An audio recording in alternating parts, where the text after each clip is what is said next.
Hi everyone, my name is Tara and I am a geek. I'm not insulting myself. The term geek has evolved a lot in recent years. Nowadays it's pretty much just means that you are really passionate about your interests and your activities. And you can pretty much be any kind of geek. Music, literature, video games, Star Wars, Harry Potter, even business. Personally, I am a sci-fi and fantasy geek. There we go. I go to conventions, genre conventions, and I co-founded one of these in 2012. I cosplay my favorite characters from TV shows and movies, along with some really awesome friends that I've met along the way. I read sci-fi and fantasy novels and comic books, and I watch and review shows like Game of Thrones, Walking Dead, and Arrow for a website. You know, and I really, really enjoy these things. These are my passions. They're what I'm interested in. They're what I geek out about. But, you know, there are three things that I want to talk about today. Despite the fact that geek culture has become almost mainstream, there is one part of it that's lagging behind the rest. So we're going to talk about how it became mainstream, the part that's lagging behind the rest, and what focusing on that and making some changes with it could do, not just within geek culture, but for society in general, I think. These days, you know, a lot of these things have become so much more popular. Back in the day, let's say 20 years ago or so, being a geek was not cool. If you were considered a geek, you were probably considered an outcast, most likely bullied, simply because your interests were not mainstream. I know I used to hide my Star Wars extended universe novels inside notebooks when I read them during study hall in high school, because God forbid anybody see me reading them. But again, recent years, things have become a bit more popular.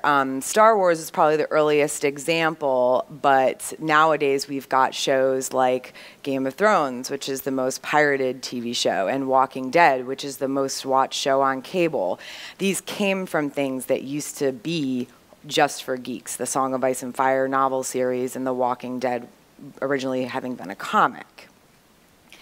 So things have changed, things are evolving, but, you know, with that there comes a lot of other issues.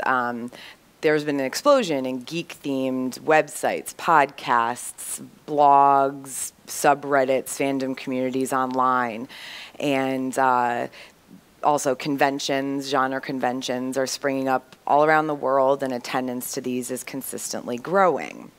In the media, you've got a lot of famous geeks that are making it, you know. There are characters in TV shows like Glee, Community, and Heroes.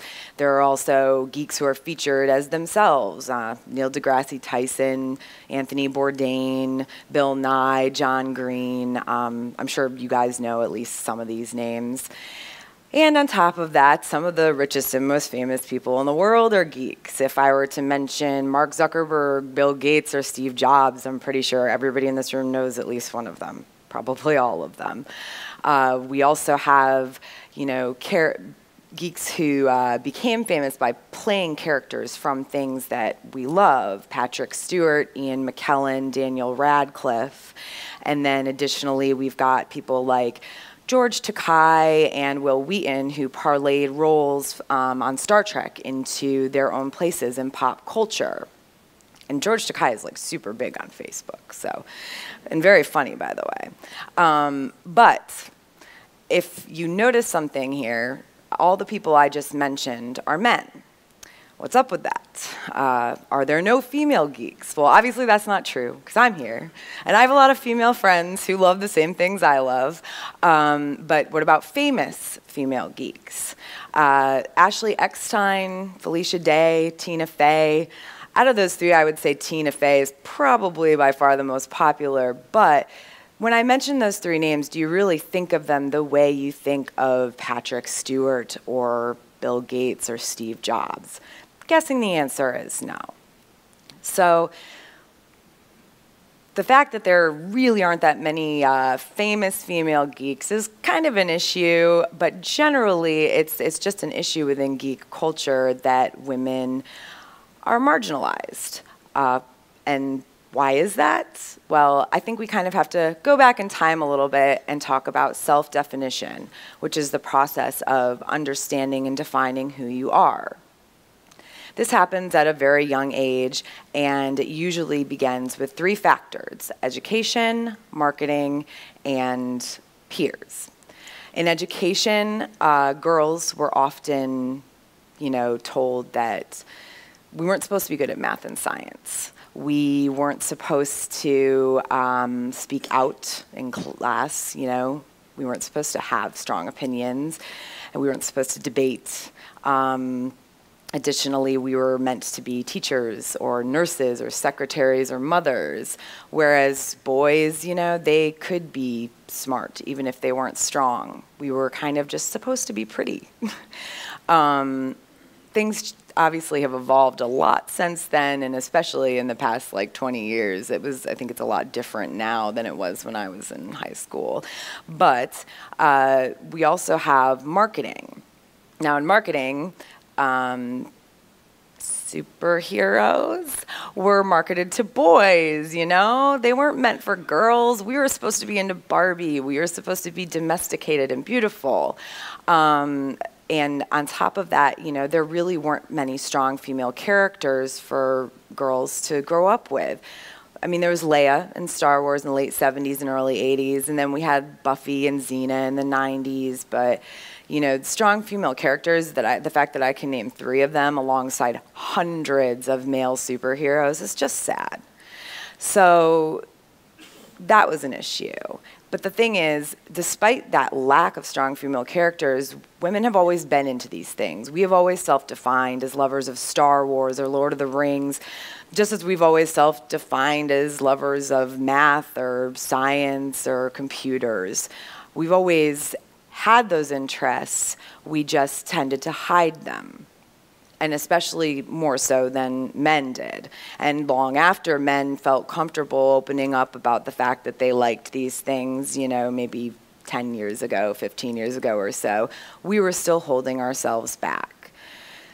That brings us to our peers, because recently there have been a lot more women who have expressed interest in these things and been vocal about those interests.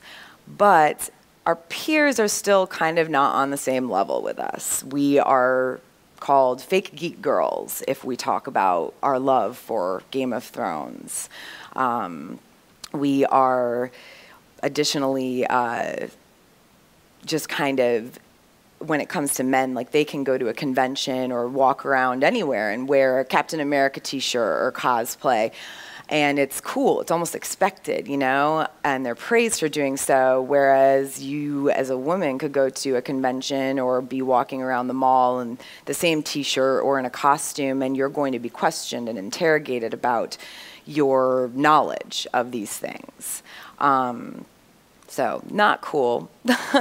There's also, despite the fact that conventions are taking a really harsh stance on it, there's still an issue with sexual harassment at them. And that's something that has also gotten a lot better recently, but the problem is still there. So in the end, why is all of this important?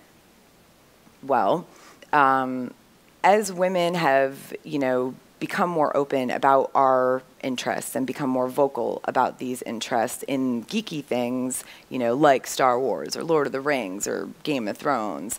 We've also, in real life, loved science and math and medicine, and we are becoming more open about that, and we are not being afraid to go to school for it, or to become doctors instead of nurses, to become entrepreneurs instead of secretaries.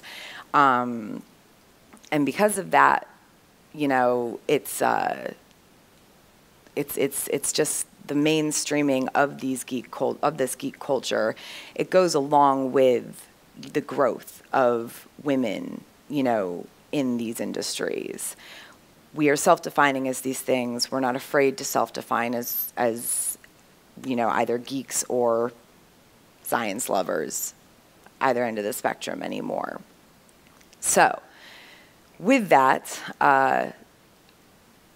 it's important to note that we should be proud of who we are.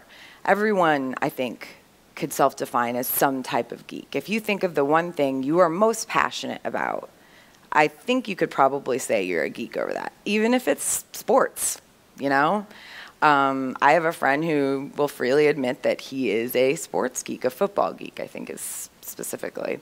So the point is, as we let our own light shine, we unconsciously give others permission to do the same. Marianne Williamson said that, and I think it's really important to remember, because not just women need to encourage each other to be open about these interests and these things, but we need the support from men as well, and I really just hope that everybody, embraces the things that they love and isn't afraid, to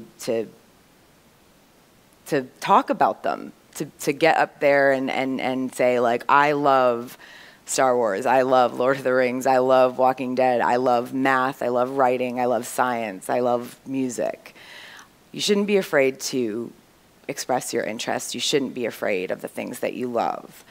And if you're a woman and a geek, I really encourage you to accept that, to nurture it, to share it, because we're all waiting to see it. Thank you.